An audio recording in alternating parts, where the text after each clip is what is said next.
Assalamualaikum warahmatullahi wabarakatuh. Alhamdulillahirabbil alamin wassalatu wassalamu ala asyrafil anbiya'i wal mursalin wa ala alihi washabbihi ajmain. Subhanaka la ilma lana illa ma 'allamtana innaka antal alimul hakim. Shadaqallahul azim. Baik. Video kali ini kita akan membahas tentang sholat, ya. Jadi setelah kita bahas tentang syarat-syarat sholat dan rukun sholat, nanti kita akan mempraktekkannya. Di sini wali mengambil praktek sholat subuh dan doa kunut nantinya. Nah, sebelumnya, ya, sholat adalah suatu amalan yang pertama nanti dihisab, ya. Sholat adalah amalan yang pertama kali dihisab. Jadi apabila sholat seseorang itu baik, maka amalan yang lainnya juga ikut baik. Tapi dengan sebaliknya, apabila sholat seseorang itu buruk, maka amalan dia yang lainnya juga ikut buruk. Nah, makanya kita perlu memperhatikan atau perlu mengetahui, ya, ilmu di dalam sholat ini, apa saja yang, ya, syarat-syarat sahnya sholat dan rukun-rukun sholat. Karena apabila syarat sahnya sholat ini tertinggal atau rukunnya ada yang tertinggal, maka sholatnya itu bisa batal, ya.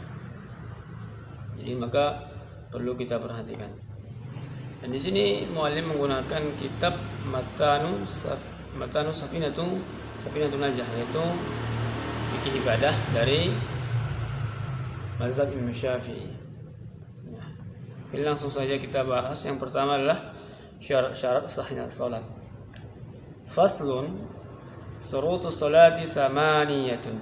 Fasal, ya, syarat-syarat salat ada 8. Samaniyatun. Yang pertama, taharatul hadatsaini, ya, suci dari 2 hadas. Jadi harus suci dari 2 hadas. Hadas itu dibagi menjadi 2, ya. Al ahdatsu isnani asgharu wa akbaru, ya, ada hadas kecil dan ada hadas besar. Fal asgharu ma aujaba al wudu'. Jadi hadas kecil itu, ya, yang mewajibkan kita untuk berwudu. Wal akbaru ma aujabal ghusla, ya, adapun hadas besar itu, ya, mewajibkan kita untuk mandi, bukan mandi biasa, ya, ini mandi wajib. Nah, yang kedua, wat taharatu an najasati fi thawbi wal badani wal makani, ya, suci dari najis yang berada di pakaian kita, ya, setelah itu di badan kita dan tempat kita untuk melaksanakan sholat. Jadi itu harus, ya, suci daripada najis. Dan tidak boleh di pakaian kita itu ada, misalnya di sini baju kita itu cicak lengket, ataupun, ya, di badan kita ada najis, ya, tempat sholat kita itu ada najis, itu tidak boleh. Jadi harus memang benar-benar suci daripada najis. Nah, yang ketiga, wasatrul aurati, ya, menutup aurat. Nah, di sini ada batasan aurat pada buku kitab ini. Jadi yang pertama itu batasan aurat ada 4. Yang pertama, aurat, ya, laki-laki secara mutlak pada waktu sholat, yaitu, ya, antara pusar dengan lutut, itu adalah aurat laki-laki. Yang kedua, adapun aurat perempuan, ya, seluruh tubuhnya selain wajah dan, ya, kedua telapak tangannya, itu ketika pada saat sholat. Jadi laki-laki tadi ketika dia melaksanakan sholat, pada saat sholat, ya, dia harus menutup auratnya, yaitu antara pusar dengan lutut, Nah, adapun perempuan seluruh tubuhnya kecuali wajah dan kedua telapak tangannya. Ya. Yang ketiga, di luar sholat, ya, aurat perempuan itu, nah, ketika ya di hadapan orang laki-laki lain, yaitu seluruh tubuhnya tanpa kecuali. Ini dalam mazhab Imam Syafi'i. Ya, yang keempat, aurat perempuan ya ketika di hadapan muhrimnya dan ketika di hadapan perempuan yang wanita yang lainnya, yaitu antara pusar dengan lutut. Jadi yang perlu kita pahami sini ya, yang mau ditekankan ya, aurat dalam sholat saja ya. Jadi aurat sholat itu tadi, aurat sholat bagi laki-laki itu mulai mengulaskan lagi antara pusar dengan lutut ya. Kalau perempuan seluruh tubuhnya illa ya, kecuali wajah dan dua telapak tangannya. Nah, bagaimana kalau dia perempuan ya, perempuan menggunakan cadar ya, dia harus membuka cadarnya ketika mau melaksanakan sholat. Dan bagaimana dengan sekarang kan ada dia menggunakan manset ya, manset dengan menutup tangan. Ada sekarang manset ini tertutup, ada juga menggunakan manset sampai sini aja, pergelangan sini. Kalau segini itu diperboleh bolehkan. Tapi kalau dia sudah menutup di sampai sini, manset yang menutup sampai sini, itu harus dibuka. Itu di dalam mazhab Imam Syafi'i. Nah, selanjutnya ya, itu tadi syarat yang ke tiga ya, syarat sah yang ketiga. Selanjutnya wastiqbalul kiblah ya, kita harus menghadap kiblat. Ya, walaupun di sini sedikit ada perbedaan ya, ikhtilaf perbedaan para mazhab ya. Tapi dalam mazhab Imam Syafi'i tetap ya, harus menghadap kiblat. Nah, selanjutnya wadukhulil waqti ya, masuknya waktu. Jangan ketika kita sudah waktu zuhur kita baru melaksanakan sholat subuh, ataupun ketika waktu duha melaksanakan sholat subuh ya, kita harus menyesuaikan dengan waktunya ya, masuknya waktu. Itu yang kelima. Nah, wal ilmu bi fardiyatiha, ini yang keenam, mengerti kefarduan daripada sholat itu. Contohnya di dalam sholat itu difardu ya, fardu atau itu wajib membaca Al-Fatihah. Itulah kefarduan dalam sholat. Jadi kita memahaminya Al-Fatihah itu sebagai fardu itu sudah cukup ya, kita harus paham. Wa an la ya'taqida fardun min furudiha sunnatan ya, tidak meyakini wala ya'taqida ya, wa an la ya'taqida, tidak meyakini fardun, sesuatu yang difardukan ya, fardu dari fardu-fardu yang lainnya dari sunnah ya. Artinya begini, di dalam sholat itu ada beberapa yang difardukan. Jadi jangan dari beberapa fardu itu jangan dianggap menjadi sunnah. Nah, ataupun dengan sebaliknya, yang sunnah dianggap menjadi fardu, tidak boleh. Nah, yang terakhir adalah ya, daripada syarat-syarat salat ini wajtinabul mubtilati ya, menjauhi perkara-perkara yang membatalkan daripada salat itu sendiri. Itu dia syarat-syarat sahnya salat. Tadi ada 8 ya, suci dari 2 hadas, yang kedua suci dari najis yang berada di pakaian, di tubuh dan juga di tempat kita salat, yang ketiga menutup aurat, keempat menghadap kiblat, kelima masuknya waktu, yang keenam mengerti kefarduan salat, yang ketujuh tidak meyakini salah satu fardu dari beberapa fardu salat sebagai sesuatu yang sunnah, yang terakhir yang ke-8 menjauhi perkara-perkara yang membatalkan salat.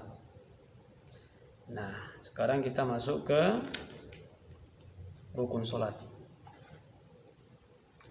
Faslun arkanus shalah ya. Sab'ata asyra. Nah, rukun salat ada 17. Yang pertama al-awwalu an-niyatu, ya, niat. Jadi semua amal itu tergantung pada niatnya.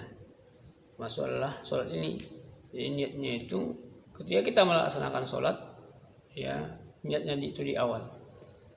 Dan niat itu terletak di hati, bukan di mulut kita. Mulut hanya ya mempermudah kita untuk ya mengucapkan niat itu. Jadi kalau niat itu memang letaknya di hati. Adapun di dalam mazhab Imam Syafi'i ini ya mengucapkan itulah suatu kesunahan. Jadi tidak masalah, tapi memang pada utamanya itu niat itu letaknya di hati. Yang kedua, as-tsani ya, takbiratul ihram. Ya. Takbiratul ihram ya. Membaca takbiratul ihram ya. Itulah takbir yang di awal. Setelah kita niat usolli ya, Allahu Akbar. Nah, itulah dia. Jadi kita mengucapkan itu adalah dari rukun. Yang kedua. Jadi di sini juga dibahas ya. Syarat takbiratul ihram itu juga ada. Syarat kita mengucapkan itu, bukan asal diucapkan. Karena banyak juga orang kadang-kadang ya salah ya. Jadi di sini ada beberapa syaratnya. Mu'alim hanya meringkas saja ya. Yang pertama itu takbiratul ya, takbir harus dilakukan ketika sedang berdiri pada saat salat fardu. Yang kedua, takbir dengan bahasa Arab ya. Tidak boleh diartikan Allahu Akbar, Allahu Maha Besar, Allahu Maha Besar, tidak boleh ya. Jadi memang harus menggunakan bahasa Arab. Jadi inilah pentingnya kita belajar bahasa Arab kan begitu. Nah, yang ketiga, takbir harus dengan lafal jalalah. Lafal jalalah itu apa? Allah. Harus menggunakan itu. Yang keempat, takbir harus dengan lafal akbar ya. Ya. Yang kelima, tertib antara dua lafal. Tidak boleh akbar dulu baru Allah. Harus dia tersusun, Allah dulu baru akbar. Nah, yang keenam, tidak boleh memanjangkan huruf hamzah. Contohnya Allahu Akbar, tidak boleh. Ya, harus sesuai dengan memang kaidah pada bacaan itu. Nah, tidak boleh memanjangkan huruf lafal akbar. Ya, ini bisa. Ini mungkin nanti lihat tulisannya. Tidak boleh mentasydidkan huruf lafal akbar. Tidak boleh menambah huruf waw hidup atau mati antara dua kata Allah dan akbar. Jadi sebagaimana mestinya lah yang karena ada tulisannya itu bisa kita perhatikan dari situ. Yang panjang ya dipanjangkan, yang pendek dipendekkan. Yang ada tasydidnya tasydidkan. Dia harus sesuai dengan bacaan. Yaitu selanjutnya tidak boleh menambah huruf waw sebelum jadi lafal jalalah ya. Nah, di sini juga ya, ini yang sering mungkin kita lupakan ya. Dirinya sendiri harus mendengar semua huruf takbiratul ihram. Jadi ketika kita sholat, contohnya mu'alim sholat ya, mu'alim takbir Allahu Akbar. Mu'alim harus mendengar apa yang mu'alim ucapkan itu, yang takbir yang mu'alim ucapkan itu Allahu Akbar. Nah, apalagi dia menjadi seorang imam, harus didengar oleh makmum yang di belakangnya. Sekalipun itu sholat sir ya. Nah, melakukan takbiratul ihram ketika menghadap kiblat ya. Itu dilakukan ketika menghadap kiblat. Jangan sebelum menghadap kiblat udah takbir ya, masih hadap kiri Allah Akbar, Allah Akbar. Boleh. Ya, lihat luruskan dulu sesuaikan dulu kiblatnya, baru kita bertakbir. Nah, mengakhirkan takbiratul ihram makmum dari takbiratul ihram imam ya, artinya tidak boleh mendahului imam. Makmum tidak boleh mendahului imam. Oke, itu dia pada takbiratul ihram. Nah, yang selanjutnya itu ini yang ketiga, as-salisu al-qiyamu ala al-qadri fil fardir. Berdiri ya. Berdiri bagi orang yang kuasa ataupun bagi orang yang mampu ketika sholat fardu. Nah, selanjutnya ar-rabi Ar-rabi'u qiraatul Fatihah, ya membaca surah Al-Fatihah.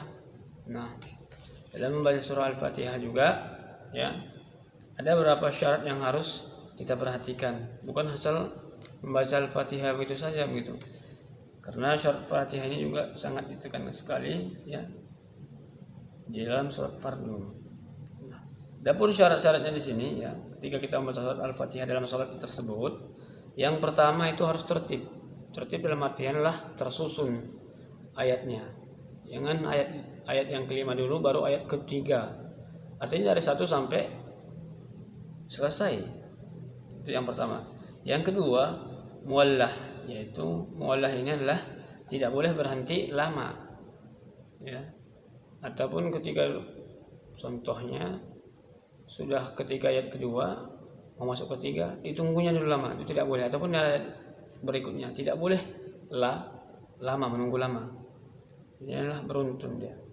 Yang ketiga menjaga huruf-hurufnya ya. Terus yang keempat menjaga tasydid-tasydidnya. Yang kelima tidak boleh diam lama di antara bacaan ayat-ayatnya atau diam sebentar dengan maksud memutus bacaan Al-Fatihah. Tidak boleh. Membaca seluruh ayatnya termasuk basmalah karena basmalah adalah sebagian dari ayat-ayatnya. Tidak boleh melakukan lahan inilah tidak tepat bacaan yang bisa merusak makna Al-Fatihah. Yang ke-8, Fatihah harus dibaca ketika berdiri pada saat sholat fardu. Harus memperdengarkan bacaan Al-Fatihah pada dirinya sendiri. Bacaan Fatihah tidak dipisah oleh zikir yang lainnya. Nah, itulah ya, mulai meringkas dari syarat sahnya sholat Al-Fatihah ketika kita sholat. Jadi ya di sini kita perlu memperhatikan memang pada saat sholat ya, kita sering mendengar imam itu bacaan Al-Fatihahnya itu memang ya kurang, ini sering ini. Jadi yang perlu kita rubah adalah memang makharijul huruf ya. Kita harus memperhatikan makharijul huruf ya. Dan juga tasydid di dalam surah Al-Fatihah tersebut. Itu dulu yang pertama. Dan selanjutnya juga ketika dia sholat sir, jadi di kitab ini dijelaskan dan menurut yang mu'alim pelajari juga, seperti sholat zuhur ataupun sholat asar ya, dalam membaca surah Al-Fatihah itu harus didengar oleh dirinya sendiri, sekalipun itu memang dia membaca sir. Tidak boleh Al-Fatihah itu yang membaca dalam hati. Subhanallah, bismillah, Allahu Akbar, tidak boleh. Jadi memang harus didengar ya, yang dia dirinya sendiri. Nah, toh lagi apalagi dia jadi seorang imam. Jadi harus didengar. Itu dia surah Al-Fatihah. Karena sekarang ini banyak orang memang ya memfokuskan kepada lagu. Ya, lagunya bagus sementara tajudnya bersalahan. Ya, jadi di sini mualim tekankan kita lebih mengutamakan pada tajwidnya dulu. Ya, berlagu tidak masalah, bagus. Ya, pakai nada-nada sudes, ya, yang lainnya bagus. Tapi kita di sini harus juga memperhatikan ya makharijul huruf dan tasydid-tasydidnya. Nah, begitulah dijelaskan di dalam kitab ini. Nah, itu tadi yang syarat dalam membaca Al-Fatihah. Nah, rukun yang selanjutnya yaitu adalah rukun yang kelima, al-khamisu ar-ruku'u ya. Ar-ruku'u ya, ruku' ya. Ini yang kelima ya, ruku'. Nah, selanjutnya ruku' itu ya, Allahu Akbar, subhana rabbil azim wa bihamdihi, subhana rabbil azim wa bihamdihi ya. Itulah ruku'. Jadi ini yang kelima. Nah, selanjutnya as-sadisu ya, ini yang ke 6, at-tu'maninatu fihi. Jadi fihi di sini adalah kembali kepada rukuk tadi, tu'maninah di dalam rukuk. Jadi setelah rukuk, syarat berikutnya itu yang keenam ini adalah tu'maninah pada rukuk tersebut. Jadi kita itu tidak boleh seperti kereta api cepat-cepat begitu. Jadi harus dikasih tu'maninahnya. Tu'maninah itu adalah kasih jeda sedikit gitu kan. As-sabi' ini yang ke-7,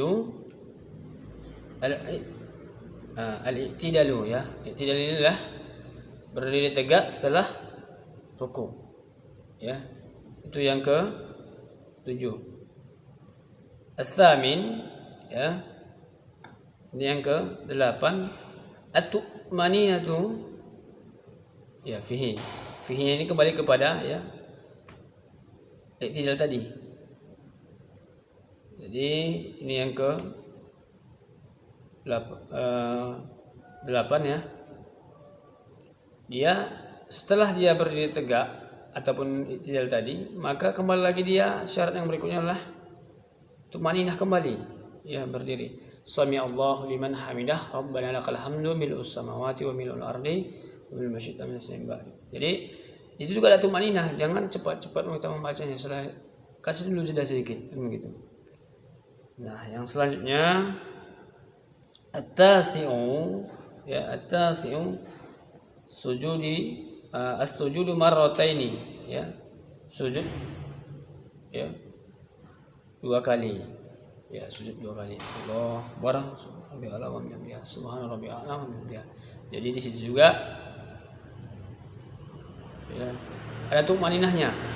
Itu nanti masuk yang ke rukun ke-10.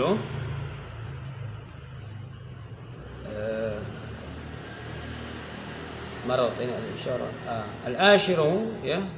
Ini yang ke-10. At-tu'maninah. At-tu'maninatu fihi. Ini yang ke-10. Tu'maninah di dalam ya sujud tersebut, sujud yang tadi. Jadi juga ada situ tu'maninahnya. Jadi di sini semua ada tu'maninahnya. Setelah ruku ada tu'maninahnya, berdiri kita, berdiri tegak ataupun i'tidal ada tu'maninahnya. Ya, sujud 2 kali, ya ada juga tu'maninahnya. Nah, duduk di antara 2 sujud, ya ini yang ke-11 nanti. Al-hadi asyara, ya. Al-julusu baina sujudtaini. Ya. Duduk ya di antara 2 sujud. Nah, itu yang ke-11. Sekarang masuk kita syarat yang ke-12. Ats-tsani asyara at-tu'maninatu fihi. Ya, tu'maninah kembali ya setelah duduk di antara 2 sujud ya. Tu'maninah di dalam duduk antara 2 sujud. Nah, kembali tu'maninah. Betapa pentingnya, betapa ditekankannya di dalam salat itu tu'maninah. Karena ini memang sering kita perhatikan, banyak sekali orang sholat itu ya, ini mulai sering perhatikan macam kereta api ya, tidak ada yang mengejar ya, kita harus memang hati-hati dalam melaksanakan sholat tersebut. Nah, selanjutnya ats-tsalitsu asyara ya, yang ke-13. Ats-tsalitsu asyara at-tasyahhudu al-akhiru ya, tasyahud akhir ya, membaca tahiyat ketika duduk yang akhir. Jadi itu harus kita baca ya. Nanti lebih jelasnya kita masuk ke praktek ya, untuk melihat bagaimana sebenarnya duduk antara 2 sujud ya, dan juga bacaan-bacaannya. Nah, kita sekarang membahas rukunnya dulu semua. Ar-rabi'a asyara ya, ini yang ke-18, duduk di dalam tahiyat yang akhir. Nah, yang ke-15 al-khamisa asyara as-salatu ala nabi sallallahu alaihi wasallam fihi. Nah, membaca salawat kepada Nabi Muhammad sallallahu alaihi wasallam ketika tahiyat akhir. Itu Itu yang ke-15. Nah, yang ke-16 As-sadisa asyara assalamu Assalam ini maksudnya adalah membaca salam. Jadi membaca salam ini juga harus ketika kita mengucapkan assalamualaikum warahmatullahi tidak boleh mengucapkannya dalam hati saja. Jadi harus terdengar telinga kita. Juga yang ini yang terakhir as-sabi'a asyara at-tartibu selesai ya. At-tartibu adalah rotib tersusun mulai dari niat yang muallim sampaikan tadi sampai selesai. Jadi tertib itu dalam melaksanakan rukun-rukun tersebut. Tidak boleh rukuk dulu baru niat, ataupun membaca Al-Fatihah dulu baru sujud, baru membaca Al-Fatihah dulu baru takbiratul ihram yang pertama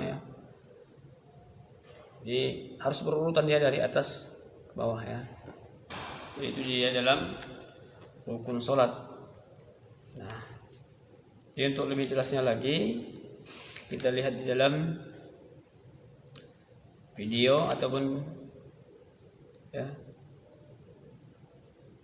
dalam video berikutnya. Kita lihat lagi nanti bacaan-bacaannya juga di situ nanti kita buat. Nah, untuk itu dulu pembahasan kita tentang rukun dan syarat sahnya salat. Jadi muallim harapkan bisa kita praktekkan di rumah melalui materi ini dan videonya nanti, sehingga salat kita benar-benar memang sah lah begitu sesuai dengan rukun dan syaratnya sah salat. Karena seperti yang mulia katakan di awal tadi, kalau salat kita rukunnya kurang, syarat sahnya salat itu kurang, maka salatnya itu batal. Kita hanya merasakan capeknya sajalah. Jadi perlu kita pahami memang. Karena ini kita melaksanakan salat fardu 5 kali kan begitu. Jadi semua kalau salah Nah, untuk itu kawan-kawan semuanya. Jadi marilah kita lihat nanti video untuk Salli fardal subhi raka'ataini adaan lillahi ta'ala. Sahaja aku sembahyang fardu subuh 2 rakaat kerana Allah Ta'ala. Allahu Akbar. Allahu Akbar kabira. Walhamdulillahi katsira. Wa subhanallahi bukratan wa asila. Wajjahtu wajhiya lilladzi fataras samawati wal ard hanifan musliman wa ma ana minal musyrikin. Inna salati wa nusuki wa mahyaya wa mamati lillahi rabbil alamin. La syarika lahu wa bidzalika umirtu wa ana minal muslimin.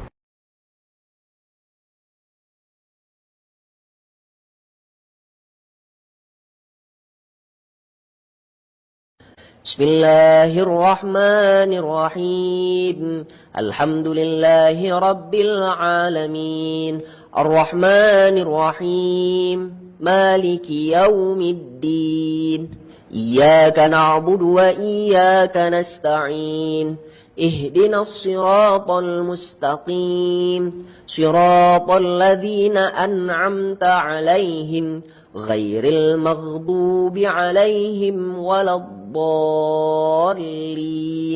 آمين.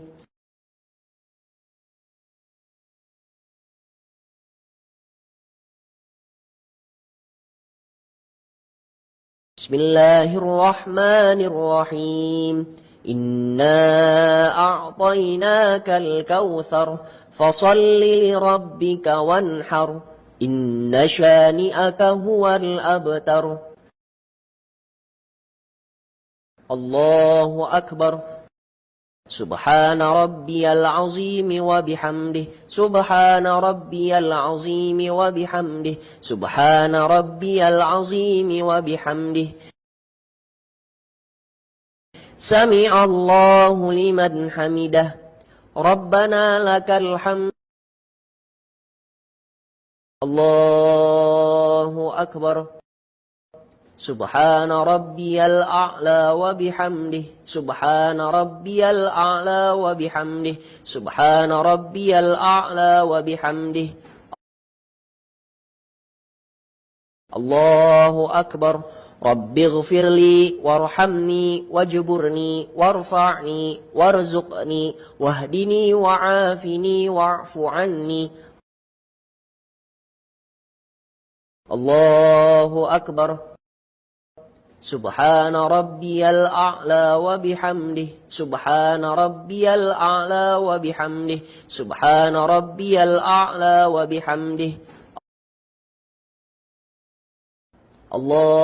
الله أكبر بسم الله الرحمن الرحيم الحمد لله رب العالمين الرحمن الرحيم مالك يوم الدين إياك نعبد وإياك نستعين اهدنا الصراط المستقيم صراط الذين أنعمت عليهم غير المغضوب عليهم ولا الضالين آمين بسم الله الرحمن الرحيم قل أعوذ برب الفلق من شر ما خلق ومن شر غاسق إذا وقب ومن شر النفاثات في العقد ومن شر حاسد إذا حسد الله أكبر سبحان ربي العظيم وبحمده سبحان ربي العظيم وبحمده سبحان ربي العظيم وبحمده سمع الله لمن حمده ربنا لك الحمد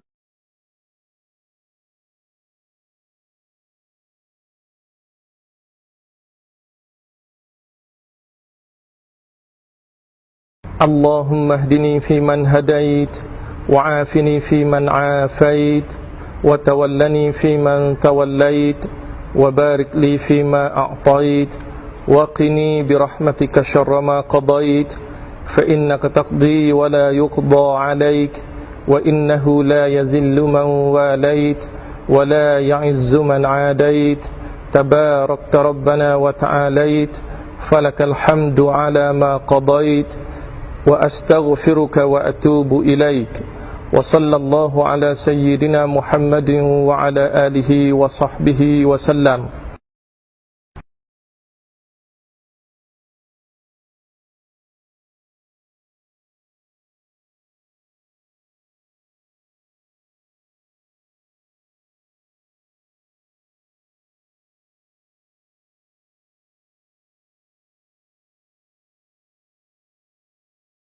الله أكبر سبحان ربي الأعلى وبحمده سبحان ربي الأعلى وبحمده سبحان ربي الأعلى وبحمده الله أكبر رب اغفر لي وارحمني واجبرني وارفعني وارزقني واهدني وعافني واعف عني الله أكبر سبحان ربي الأعلى وبحمده سبحان ربي الأعلى وبحمده سبحان ربي الأعلى وبحمده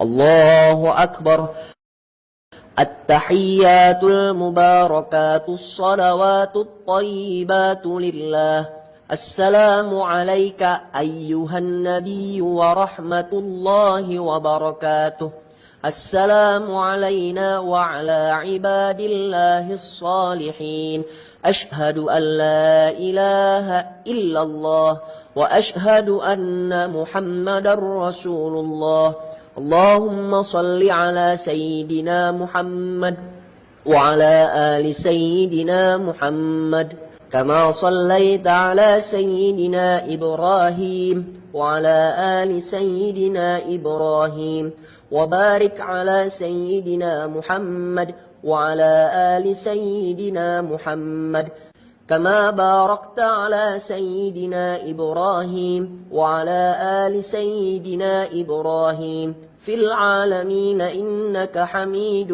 مجيد السلام عليكم ورحمة الله السلام عليكم ورحمة الله